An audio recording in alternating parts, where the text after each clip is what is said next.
Assalamualaikum warahmatullahi wabarakatuh. Pagi ini saya ingin membahas dan mendiskusikan masalah Harato Pusako tinggi di Minangkabau yang selalu menjadi polemik sepanjang masa.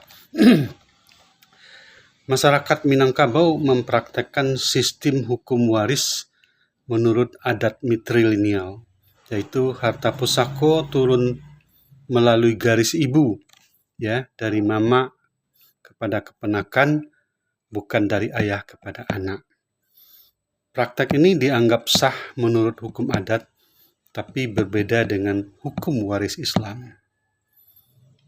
Nah, di dalam hukum waris Harato Pusako tinggi ini ada dua mazhab pemikiran di Minangkabau. Yang pertama itu pemikiran Syekh Ahmad Khatib Al-Minangkabawi yang ditulis dalam bukunya, ya, Ad-Da'il Masmu'. Ya. Jadi Ahmad Khatib itu menulis buku Ad-Da'il Masmu' pada tahun 1891. Jadi mungkin sudah lebih dari 1 abad yang lalu, pada abad ke-19. Nah, pokok pikiran dari Ahmad Khatib adalah menolak sistem waris harta pusaka matrilineal Minangkabau, ya, bahwa Ahmad Khatib menilai bahwa sistem adat Minangkabau bertentangan dengan syariat Islam, ya, karena tidak mengikuti ketentuan Al-Quran dan hadis tentang hukum waris. Yang kedua, Ahmad Khatib mengatakan bahwa hukum pembagian harta warisan telah ditetapkan secara qat'i, ya. Qat'i itu istilah tafsir itu pasti. Jadi sudah single interpretation dalam Al-Quran, dalam surat An-Nisa ayat 11-12, sehingga tidak boleh diubah oleh adat, oleh kebiasaan masyarakat. Jadi yang namanya urfi, tradisi yang dapat diterima di dalam agama adalah satu tradisi yang tidak bertentangan dengan agama. Karena sebagian orang di Minangkabau menganggap tradisi itu dibolehkan dalam Islam. Dibolehkan itu kalau tidak bertentangan dengan syariat. Tapi kalau bertentangan, dia harus ikut Islam, gitu. Nah, pepatah adat Basandi Sarak Basandi Kitabullah harus dimaknai bahwa adat itu tunduk pada agama.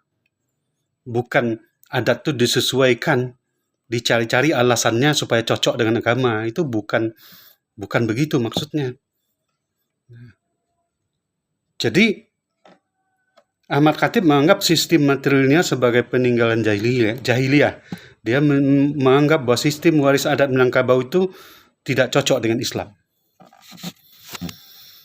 Tujuan utama pemikiran Ahmad Khatib adalah menegakkan hukum Islam secara murni dalam masyarakat Minangkabau, ya, yaitu Islam yang kafah, Islam yang utuh, yang tidak dipenggal-penggal sesuai selera, gitu kira-kira maunya Ahmad Khatib. Namun pemikiran Ahmad Khatib ini menimbulkan kontroversi dan penolakan dari kalangan adat. Para ninik mama berpendapat bahwa pusako tinggi bersifat kolektif, bukan warisan individu, sehingga tidak dapat dibagi menurut faraid. Itu argumen dari orang adat dan orang yang menolak pemikiran Ahmad Khatib. Jadi, kesimpulannya bahwa bukunya Ahmad Khatib Ad-Da'il Masmu', ya, menegaskan bahwa segala harta yang dimiliki seorang, baik itu pusaka tinggi maupun pusaka rendah, harus diwariskan menurut ketentuan faraid, bukan hukum adat. Nah, pandangan ini menjadikan Ahmad Khatib sebagai pelopor reformasi hukum Islam di Minangkabau, meskipun secara sosial menimbulkan perdebatan panjang di mana pemikiran ini tidak dipakai.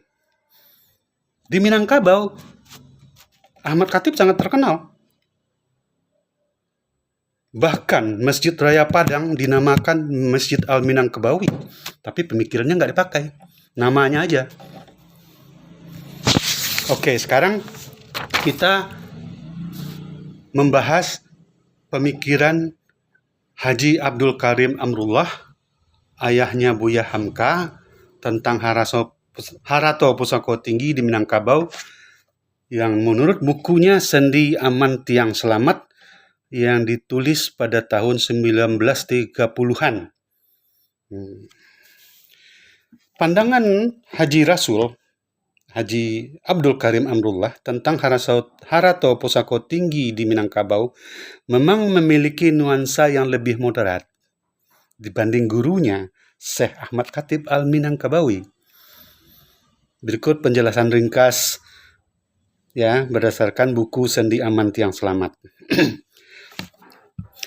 Haji Rasul menolak sistem pewarisan matrilineal mutlak yang bertentangan dengan hukum Islam faraid. Namun, ia juga tidak serta-merta menghapus seluruh adat Minangkabau, khususnya dalam Harato Pusako Tinggi, yang merupakan harato kaum dan bukan hasil usaha individu, sehingga ia berusaha mengharmoniskan adat dan syara dengan prinsip adat Basandi Syara, Syara Basandi Kitabullah. Nah, ini Rasul mempunyai analogi ya bahwa harta pusako tinggi itu sama dengan harta wakaf seperti apa yang dipraktekkan oleh Khalifah Umar bin Khattab dalam tanah Khaybar. Ya, menurut Haji Rasul, harta pusako tinggi boleh tetap diwarisi menurut garis keturunan ibu karena sifatnya bukan harta pribadi, melainkan harta kaum. Nah, ia menganalogikan sebagai harta wakaf seperti tanah Khaybar yang diwakafkan oleh Sayyidina Umar bin Khattab. Nah, hal ini sebetulnya merupakan suatu kompromi antara adat dan agama. Jadi harato itu dibagi dua, harato pusako tinggi, harato pusako rendah. Harato pusako rendah tetap mengikuti hukum faraid, harato pusako tinggi mengikuti hukum adat, tapi hanya hak pakai. Jadi diturunkan menurut garis keturunan ibu. Bukan hanya perempuan loh. Banyak orang yang salah bahwa harato pusako tinggi itu diturunkan kepada perempuan. Bukan. Harato pusako tinggi diturunkan menurut garis keturunan ibu. Jadi laki-laki dan perempuan yang menurut garis keturunan ibu itu berhak.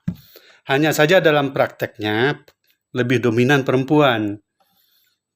Tapi bila di dalam satu keluarga yang ada laki dan perempuan, mereka kalau laki-lakinya ingin menggarap sawah, biasanya dia kompromi dengan saudara perempuannya. Kadang-kadang ada yang gantian. Kadang-kadang tergantung juga ekonominya mana ya. Itu tuh semacam kesepakatan keluarga. Tapi prinsipnya diturunkan menurut garis keturunan ibu, baik laki-laki dan perempuan. Bukan hanya perempuan saja. Itu sesuai juga dalam Tambo. Saya udah cek dalam Tambo seperti itu. Dan juga saya sebagai orang Minangkabau yang lahir dan dibesarkan di Minangkabau, dalam keluarga saya juga mempraktekkan seperti itu. Nah, apa yang menjadi masalah sekarang di Minangkabau? Ya, yang masalah itu adalah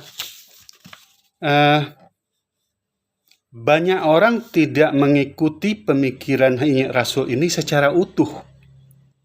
Dia hanya mengikuti bahwa harato pusako tinggi diturunkan menurut garis keturunan ibu, tapi bahwa itu hanya hak pakai, tidak boleh digadai dan tidak boleh dijual, itu tidak diikuti.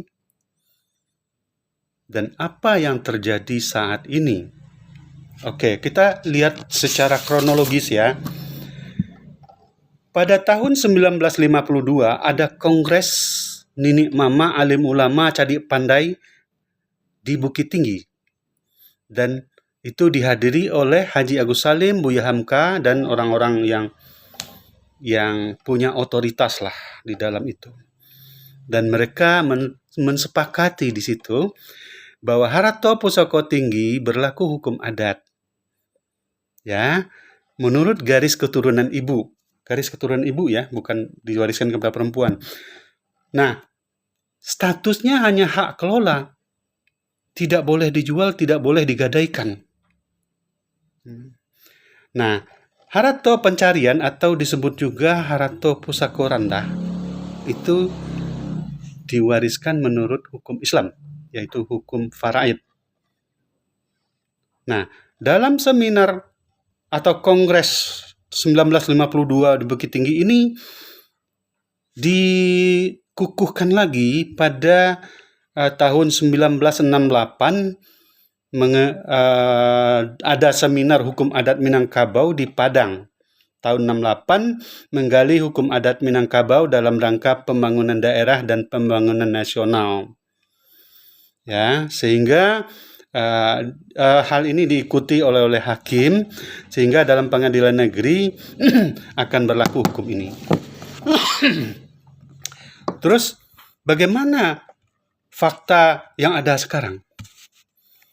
Sekarang tahun 2025, Kota Padang, kota-kota kabupaten di Sumbar, Bukit Tinggi, Solo, Payakumbuh, semua sudah mengikuti hukum agraria. Tanah-tanah yang status tanah yang tadinya tanah adat sudah berubah fungsi menjadi tanah SHM, surat hak milik. Oke? Ya.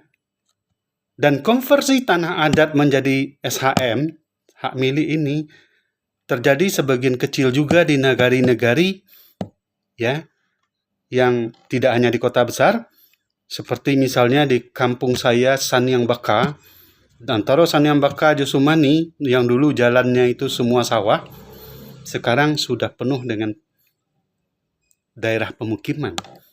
Itu terjadi jual beli tanah adat